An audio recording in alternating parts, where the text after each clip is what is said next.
বলেন 30 দিন লাগায় আদমের দোয়াকে আল্লাহ কবুল করেছেন। আল্লাহ পাক রব্বুল আলামিন জানিয়ে দিয়েছে দুনিয়ার উম্মতের দল, হে বনি আদমের দল, দুনিয়ার বুকে তোমাদেরকে যাদেরকে আমি আল্লাহ পাঠিয়েছি, তোমরা দুনিয়ার জমিনে গিয়েছো, তোমাদের আদি পিতা আদম আলাইহিস সালাতু ওয়াস সালামকে 30 দিন লাগায় আমি তাকে ক্ষমা করলাম।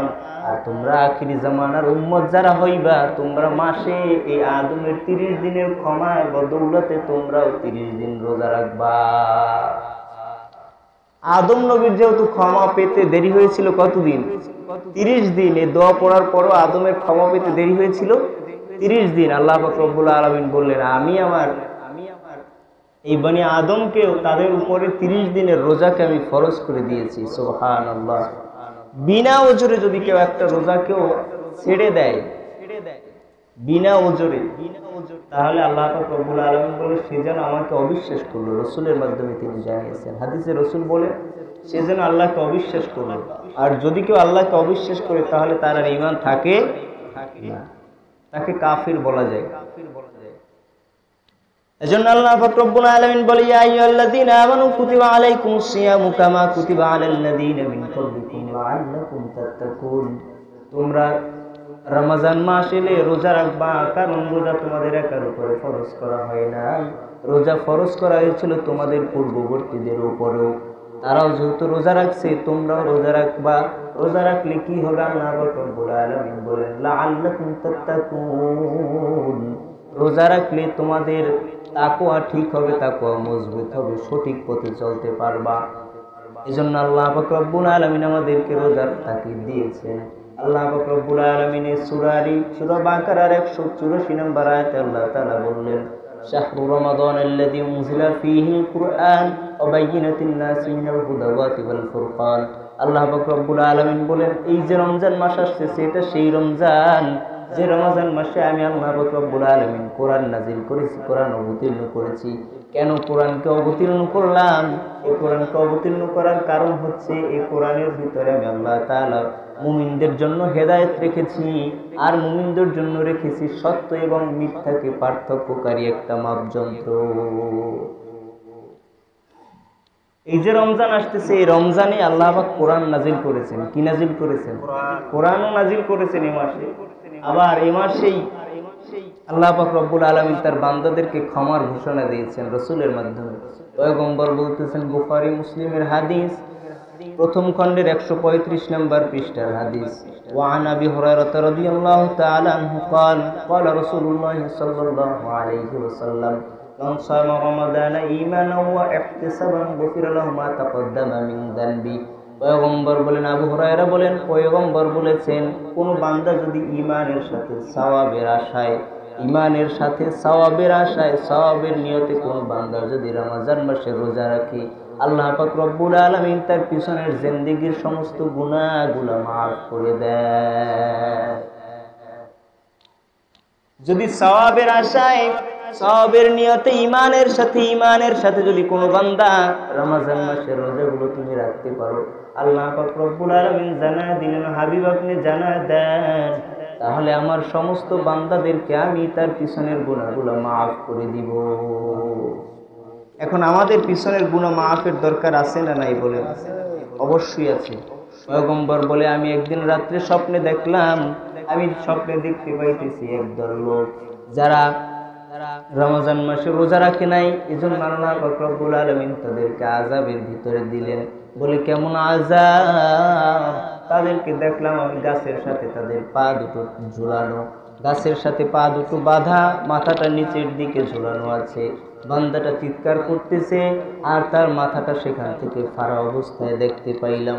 আর দেখলাম ওই মাথার থেকে এমন ঝর্ণার ধারা বহমান হয়ে ওখান থেকে বারবার রক্ত ঝরতেছে, আর আগুন তাদেরকে জ্বালায় জ্বালায় শেষ করে দিতেছে। দুনিয়ার জমিনে কোনো বান্দা যদি রমজানে রোজা না রাখো, তাহলে কিন্তু ওই বান্দারও একই শাস্তিতে বান্দা ভুগতে হবে। কারণ 30টা দিন তোমাকে রোজা রাখার জন্য হুকুম করা হয়েছে। বছরে 365 দিন আছে, এর ভিতর থেকে তোমাকে 35 দিন কিন্তু রোজার হুকুম নাই, মাত্র 30টা দিন তোমাকে রোজার হুকুম দিয়েছেন আল্লাহ। আর এটা আল্লাহ বলেন আমি তোমার উপরেও ফরজ করে দিলাম, আর তোমার পূর্ববর্তী যত পয়গম্বর এসেছিল তাদের উম্মতদের উপরেও ফরজ করেছিলাম। তোমাদের উপরে বছরে 1 মাস রমজান ফরজ করে দিয়েছি, তাও একাধারে। আর তোমরা তাকায় দেখো পিছনে যত নবীর উম্মত ছিল, যত নবীরা ছিল, তাদের উপরে প্রত্যেক মাসে 3 দিন করে আমি রোজা ফরজ করে দিয়েছিলাম। পয়গম্বর শীষের দিকে তাকাও, সে কিন্তু এমন ভাবে রোজা রাখে নাই। পয়গম্বর ইদ্রিসের দিকে তাকাও, তারা রোজা রাখছেন সপ্তাহের ভিতরে, বছরের ভিতরে তারা অর্ধেক বছরটাই রমজানের রোজায় কাটিয়ে দিয়েছেন। বছরে একদিন রোজা রেখেছে, পরদিন আবার কিনা সে রমজানের রোজা রাখে না, আবার রোজা রেখেছে। এমন করে করে বছরের অর্ধেক বছরটাই 6 মাস তারা রোজা রাখতো। তোমাদের উপরে এমন কষ্ট চাপায়া দেই নাই, তোমাদের উপরে একাধারে 1 মাসের রমজানের রোজা ফরজ করে দিয়েছি। আর এই রমজানের রোজা থেকে যদি তোমাকে ফরজ এজন্য করলাম যেন তুমি সমস্ত পাপ থেকে ফিরে থাকতে পারো। বলে কেমন করে পাপ থেকে ফিরে থাকা যায়? বলে রমজান মাস যখন তোমার সামনে চলে আসবে, রসুল বলে হাদিসের ভিতরে, বুখারী শরীফের হাদিস, পয়গম্বর বলে রমজান মাস আসলে বান্দা গুনাহ থেকে ফিরে যাইবা, গুনাহ থেকে ফিরে যাইবা। কারণ রমজান মাস হচ্ছে ঢাল স্বরূপ তোমার জন্য। কি স্বরূপ বলেন? ঢাল স্বরূপ। সমস্ত অন্যায় থেকে রমজান তোমাকে বাঁচাইবে। বলে কেমন করে রমজান সমস্ত গুনাহ থেকে আমাকে বাঁচাবে? বলে বান্দা রমজানের রোজা যদি তুমি রাখতে পারো, রসুল বলেন হাদিসের ভিতরে, রমজান মাসে যদি তুমি রোজা রাখো, বুখারী শরীফের প্রথম খণ্ডের 135, 36, 37, 38, 4 পৃষ্ঠার ভিতরে হাদিসগুলো আসছে। রসুল বলে যদি তুমি রমজান মাসে রোজা রাখো, আর এই রোজা রাখার পর তোমার সাথে যদি কোনো বান্দা ঝগড়া করতে আসে, তাহলে তুমি তাকে 2 বার জানায় দাও আমি একজন রোজাদার। সুবহানাল্লাহ। রসুল আমাদেরকে শিখাইলেন তুমি যদি রমজান মাস পাও, আর এই রমজান মাসে যদি তুমি রোজা রাখতে চাও, তাহলে তুমি রোজা রাখতে পারবা। রোজা রাখার পরে রোজা তোমাকে ঢাল স্বরূপ সব অপরাধ থেকে ফিরাইয়া দিবে। বলে কেমন করে রোজা তোমাকে ফিরাইবে? বলে রমজান মাসে রোজা রাখার পর যদি তুমি কোনো বান্দা অশ্লীল কথা বলতে পারবে না, খারাপ ভাষা ব্যবহার করতে পারবে না, তুমি খারাপ কিছু দেখতে পারবে না, তুমি দুনিয়ার কোনো অশালীন কাজে জড়িত হতে পারবে না। কারণ তাহলে তোমার রোজার সাথে সাথে মাকরুহ হয়ে যাবে। কি হয়ে যাবে? মাকরুহ হয়ে যাবে। যদি তুমি বান্দা কখনো রমজান মাসে রোজা অবস্থায় যদি তুমি গালাগালি করো, তোমার রোজা মাকরুহ হয়ে যাবে। যদি তুমি কারোর সাথে ঝগড়ায় লিপ্ত হও, তোমার রোজা কিন্তু মাকরুহ হয়ে যাবে। তুমি মিথ্যা কথা বলবা, তোমার রোজা মাকরুহ হয়ে যাবে। তুমি এমন করে যত অশালীন কাজ আছে তুমি করবা, তোমার রোজাগুলো মাকরুহ হয়ে যাবে। তুমি কোনো কাজ তোমার নিজের নফসের তাড়নায় কোনো কাজ যদি করো, তাহলে এমন কাজ আছে তোমার রোজা ভেঙে যাবে। শুধু ভেঙে গিয়েই কামতো না, যদি রোজা একটা রোজা তোমার যায়, তোমার যদি কাজা কাফারা আদায় করতে হয়, তাহলে তুমি জেনে রাখো কিতাবের ভিতরে আসছে একটা রমজানের রোজা যদি কেউ কাজা কাফারা আদায় করতে হয়, তাহলে 60 জন মিসকিনকে 2 বেলা ভরপুর খাবার দিতে হবে। রমজানে একটা রোজা যদি যায়, তোমার তো রোজাটা রাখতেই হবে কাজা। কোনো কারণে যদি কাজা হয়, তাহলে একটা রোজা কাজা করলেই যথেষ্ট। আর যদি তুমি ইচ্ছাকৃত একটা রোজা ছাড়ো, তাহলে 60 জন গরিবকে মিসকিনকে 2 বেলা পেট ভরে খাওয়াইতে হবে। তাহলে তোমার ওই কাফারা আদায় হবে। রোজা তো থাকাই লাগবে, এরপরেও কাফারা আদায় হবে। রসুল বলে রমজান মাসে যদি কোনো বান্দা 30টা রোজার ভিতরে একটা রোজা ছেড়ে দেয়, আর ওই একটা রোজা ছাড়ার পরে বান্দা বাকি 11 মাস আবার রোজা থাকে, আল্লাহ বলে ওই একটা রোজার সমপরিমাণ বাকি 11 মাসের রোজাও হবে না। রোজার কত দাম, এত গুরুত্ব কেন এই রোজায়? পয়গম্বর বলে আমি হিজরতে যখন মদিনায় গেলাম, মদিনায় যাওয়ার পর আমি তাকায় দেখলাম মদিনার কিছু মানুষ তারা সেখানে রোজা রাখতেছে। ইহুদি তারা অন্য ধর্মাবলম্বী ঈসা আলাইহিস সালাতু ওয়াস সালাম কিংবা মুসার অনুসারী ছিল। তারা দেখতে পাইল 10ই মুহররম তারা রোজা রেখেছে। কতই মুহররম? 10ই মুহররম তারা রোজা রাখছে। পয়গম্বর গিয়ে জিজ্ঞেস করলেন, এ আহলে কিতাবের দল, আপনারা কেন 10ই মুহররম রোজা রাখলেন? বলে 10ই মুহররম রোজা রাখার কারণ এই 10ই মুহররম হযরতে মুসা আলাইহিস সালাতু ওয়াস সালামকে আল্লাহ তাআলা বাঁচিয়েছেন। বলে কেমন করে বাঁচালেন? বলেন মূসাকে আল্লাহ পাক রব্বুল আলামিন ফিরাউনের কবল থেকে, বনি ইসরাইলের ওই কবল থেকে আল্লাহ পাক রব্বুল আলামিন মূসাকে নদী পার করে দিয়ে উপরে উঠাইলেন আর ফিরাউনকে নদীর ভিতরে শেষ করে দিয়েছেন। এই খুশিতে আনন্দে আমরা ওই 10ই মুহররম রোজা রাখি। তবে রোজাটা কেমন? সেই রোজায় কোনো সেহরি থাকতো না। ইহুদিরা যত রোজা থাকতো, মাসে 3 দিন করে তারা রোজা রাখতো। তাদের 13, 14, 15 তারিখ 3 দিন তারা রোজা রাখতো, কিন্তু তাদের কোনো সেহরি ছিল না, কারণ তারা রাত্রে কিছু খাইতো না। সন্ধ্যা রাত্রে যা খাইতো সকাল পর্যন্ত আর কিছু খাইতো না, পরদিন আবার ইফতারি করতো। এটা তাদের রোজার ধরন ছিল। আল্লাহ পাক রব্বুল আলামিন হাবিবের মাধ্যমে জানায়, হাবিব আপনি জানায় দেন। আনাস ইবনে মালিক থেকে হাদিস বর্ণিত, তিনি বলেন হাদিসে রাসূল বলেছেন যে কোনো বান্দা যদি সেহরি না খায় তাহলে তার রোজার ভিতরে তৃপ্তি আসবে না, পরিপূর্ণ আসবে না, ফজিলত পাবে না। রমজানের এই সেহরিও একটা কত বড় গুরুত্বপূর্ণ। সাহাবীকে জিজ্ঞেস করা হয়েছিল, সাহাবায়ে কেরাম আপনারা আমাকে জানায় দেন এই রমজানের যে রোজা রাখবো, এই রোজা রাখার যে সেহরি খাবো, সেহরির কত মিনিট পর, কত সময় পরে আমরা আবার ফজরের নামাজ পড়বো, এটাও কিন্তু জানার দরকার আছে না নাই? পয়গম্বর বললেন যে সাহাবী তুমি রমজান মাস যখন আসবে আর রমজান মাসে যখন সেহরি খাইবা, সেহরি খাওয়ার পরে 50 আয়াত সম পরিমাণ সময় যতক্ষণ না হবে ততক্ষণ পর্যন্ত তুমি ফজরের নামাজ আদায় করবা। সুবহানাল্লাহ বলেন। আল্লাহ রাসূল সাল্লাল্লাহু আলাইহি ওয়াসাল্লাম বললেন যদি কোনো বান্দা সেহরি না খাও তাহলে তোমার এই সেহরির ভিতরে যদি তুমি সেহরি না খাইতে পারো তাহলে কিন্তু বরকত করলাম কিছুই লাভ হবে না। রাসূল সাল্লাল্লাহু আলাইহি ওয়াসাল্লাম বললেন কোনো মানুষ যদি রমজানে সেহরি না খায় সে বরকত পাবে না। এরপরে আসেন সেহরি খাওয়ার পরেও যদি কোনো মানুষ তারাবি না পড়ে তাহলে সেও কিন্তু বরকত পাবে না। রমজানের এই 30টা তারাবি বান্দার জন্য যে কত বড় উপকারী, রাসূল বলেন কোন বান্দা রমজান পেয়েছে, রাসূল একদিন জুমার নামাজে বয়ান করতে উঠতেছেন, এরকম ভাবে খুতবা দিবেন। খুতবার জন্য পয়গম্বর বসার থেকে যখন দাঁড়াইলেন মিম্বরের উপরে একটা পা রাখলেন। মিম্বরের প্রথম ধাপে একটা পা রেখেছেন রাসূল। রাসূল পা রাখার সাথে সাথে মুসল্লি সব সাহাবীদের সামনে রাসূল মিম্বরের উপর একটা পা রাখার পরেই রাসূল জোরে বলে উঠলেন আমিন, সুবহানাল্লাহ বলে। রাসূল সাল্লাল্লাহু আলাইহি ওয়াসাল্লাম আবার যখন দ্বিতীয় ধাপে একটা পা রাখলেন রাসূল বললেন আমিন। রাসূল আবার যখন তৃতীয় ধাপে একটা পা রাখলেন পয়গম্বর আবারও বললেন আমিন। কিন্তু সাহাবীরা কিছুই বুঝতে পারে নাই হঠাৎ কেন রাসূলের এরকম আচরণ। রাসূল 3 বার জোরে জোরে আমিন কেন বললেন 3 ধাপে পারা দেওয়ার সময়?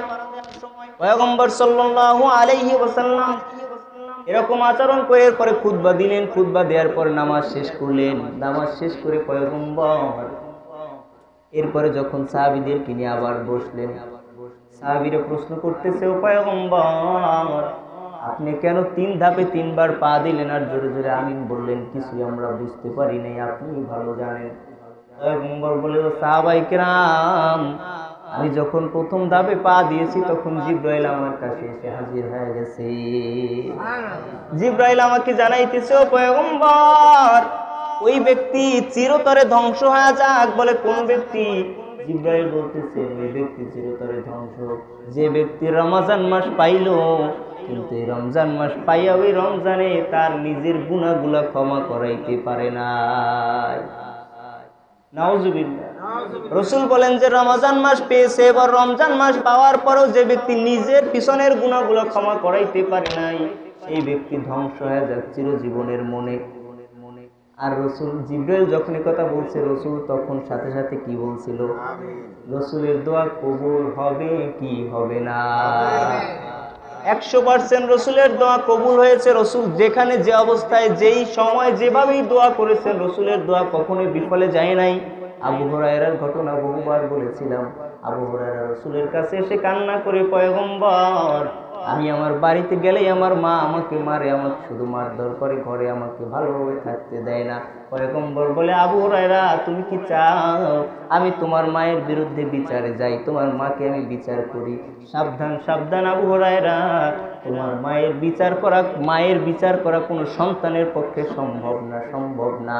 মায়ের বিচার আমি করতে পারবো না। আবু হুরায়রা বলে পয়গম্বর আমি বিচারের জন্য আসি নাই, আমি এজন্য আসলাম ও পয়গম্বর আমি এসেছি আমার মায়ের জন্য, আপনি একটু দোয়া করে দেন যেন আমার মা মুসলমান হয়ে যায়।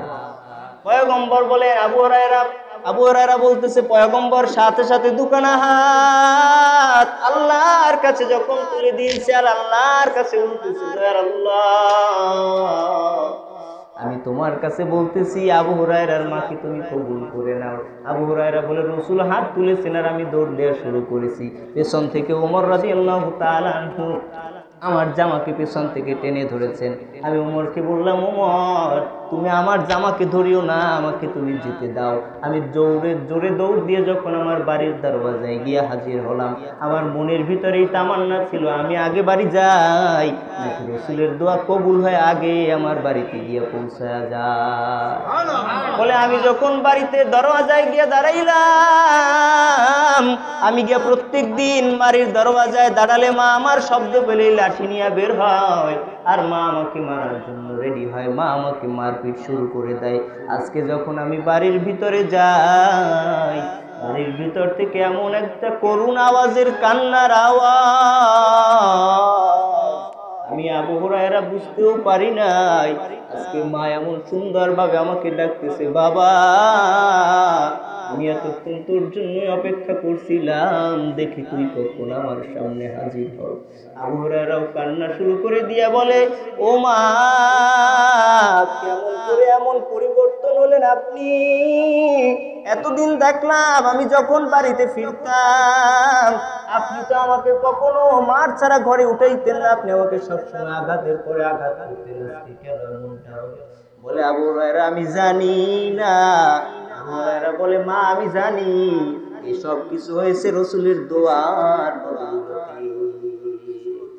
মা বলতেছে আবু হুরায়রা তুমি আর আমাকে এখন আর দেরি করিও না, জলদি করে নিয়ে যাও, জলদি করে নিয়ে আমাকে ওই রাসূলের দরবারে হাজির করে দাও।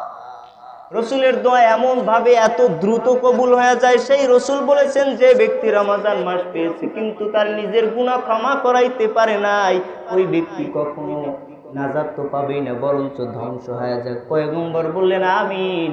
রাসূলের দোয়া কবুল কি কবুল না? রাসূলের দোয়া কবুল হয়ে গেছে। পয়গম্বর বলেন, সাহাবীরা জিজ্ঞেস করলেন, ও পয়গম্বর দ্বিতীয় ধাপে আপনি যখন উঠলেন তখন কি বললেন?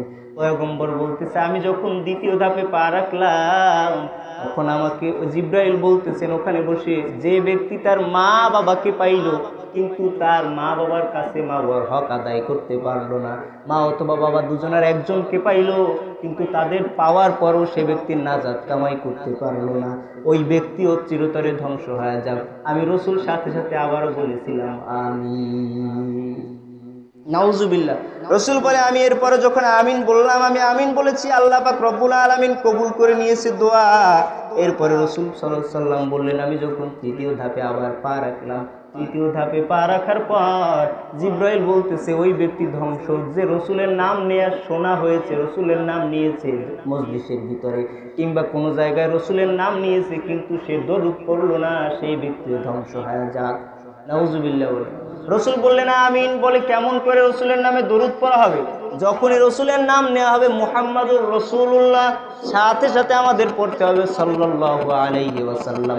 যদি কোনো বান্দা এই দরুদ না পড়ো তাহলে সেই বান্দার জন্য রাসূল বলে আমি দোয়া করে দিলাম, সেই বান্দাও চিরতরে ধ্বংস হয়ে যাবে। খুতবায় সানি পড়া হয় দ্বিতীয় খুতবায় কিন্তু রাসূলের নাম আসে, রাসূলের নাম না, শুধু রাসূলের আহলে বায়াতের নাম আসে। নাহমাদুহু ওয়া নুসাল্লি আলা রাসূলিল কারীম। যখনই যেই জায়গায় আপনি রাসূলের নাম শুনবেন সাথে সাথে আপনাকে কি পড়া লাগবে? সাল্লাল্লাহু আলাইহি ওয়াসাল্লাম। যদি আপনি না পড়েন আপনি ধ্বংসের জন্য রাসূল দোয়া করে গেছেন। এজন্য যখনই আমরা রাসূলের নাম শুনবো সাথে সাথেই পড়ে নিব সাল্লাল্লাহু আলাইহি ওয়াসাল্লাম। করলে কি উপকার জানো? রাসূল বলে যদি কোনো বান্দা একবার আমার উপর দরুদ করে তার প্রতি আল্লাহ পাক রব্বুল আলামিন সাথে সাথে 10টা রহমত নাযিল করে দেয়, তার আমলনামায় 10টা নেকি সাথে সাথে জমা হয়ে যায়। এরপরে আল্লাহ পাক রব্বুল আলামিন তার আমলনামা থেকে সাথে সাথে 10টা গুনাহ মাফ করে দেয়। এজন্য বেশি বেশি যখনই রাসূলের নামে সুযোগ পাবেন তখনই দরুদটা পড়বেন, ছোট্ট দরুদ সাল্লাল্লাহু আলাইহি ওয়াসাল্লাম, সাল্লাল্লাহু আলাইহি ওয়াসাল্লাম, সাল্লাল্লাহু আলাইহি ওয়াসাল্লাম। আপনি যখনই সুযোগ পাবেন এই দুরূদ পড়বেন। এই দুরূদ পড়ার ভিতরে যে কত ফজিলত, যে ব্যক্তি দুরূদ পড়ে না সে কিন্তু এই ফজিলত পাবে না। এই দুরূদ যদি আপনি নিয়মিত পাঠ করতে পারেন, আল্লাহ চাহে তো কোনো এক রাতে রসুল আপনার সাথে দেখা দিয়ে দিবে। দরুদের সব থেকে বড় ফজিলত হচ্ছে রসুলের সাথে দিদার লাভ করা। সুবহানাল্লাহ। এজন্য বেশি বেশি দুরূদ দোয়া দুরূদ পাঠ করতে হবে। আর বিশেষ করে যখন রমজান আমাদের সামনে আসছে, রমজান মাসের সহিভাবে সঠিকভাবে হক আদায় করতে হবে আমাদের। যখন এক ইহুদি মানুষ রসুলের সামনে, আমাদের জামানার কথা বলি না, আমাদের জামানায় হয় কি মানুষ রমজানে রোজা রাখছে, ওই রোজাদারের সামনে অনেক মানুষ বিড়ি খায়, অনেক মানুষ চা খায়, দোকানে গিয়ে আড্ডা দেয়, বাড়ির সামনে ভাত খায়।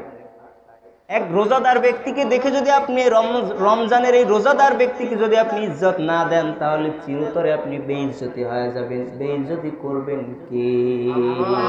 কারণ আল্লাহ পাক রব্বুল আলামিন জানিয়েছে এই রমজানের মাসে যে রোজা রাখবে, এই রোজাদারের মুখের যে দুর্গন্ধটা আসে, এটা আমি আল্লাহর কাছে মেশক আম্বরের থেকেও অধিক দামি। জিজ্ঞেস করা হয়েছিল আল্লাহ তাআলার কাছে, আল্লাহ তাআলা পয়গম্বরের কাছে সাহাবীরা জিজ্ঞেস করেছিলেন, ও পয়গম্বর আপনি আমাদেরকে জানায় দেন, নামাজ পড়লে যে কি ফজিলত হবে আমরা জানি, যাকাত দিলে যে ফজিলত হবে আমরা জানি, আমরা দুনিয়ার সব আমলের ফজিলত গুনেই জানতে পারলাম, কিন্তু আমরা এখন জানতে পারলাম না যে রমজান মাসে রোজা রাখলে কি ফজিলত হবে। রাসূল বলে, ও সাহাবায়ে কেরাম শুনে নাও, রমজান মাসে যে রোজা রাখবা এই রোজার ফজিলত আর কিছুই না। এই রোজার ফজিলতে, রোজার বিনিময় কি দিবেন সব কিছু জানেন একমাত্র আল্লাহ।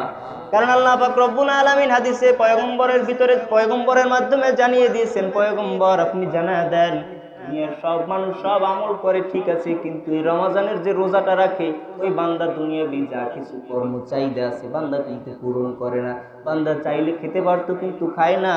আপনি ইফতারের পূর্ব মুহূর্তের দিকে একটু তাকায় দেখেন, আমি আল্লাহর কুদরতে অন্তরটা ঠান্ডা হয়ে যায়। আল্লাহ পাক রব্বুল আলামিন সমস্ত ফেরেশতাদেরকে আসমানে নেওয়ার পর এরপর ইফতারিদের সামনের দিকে তাকায়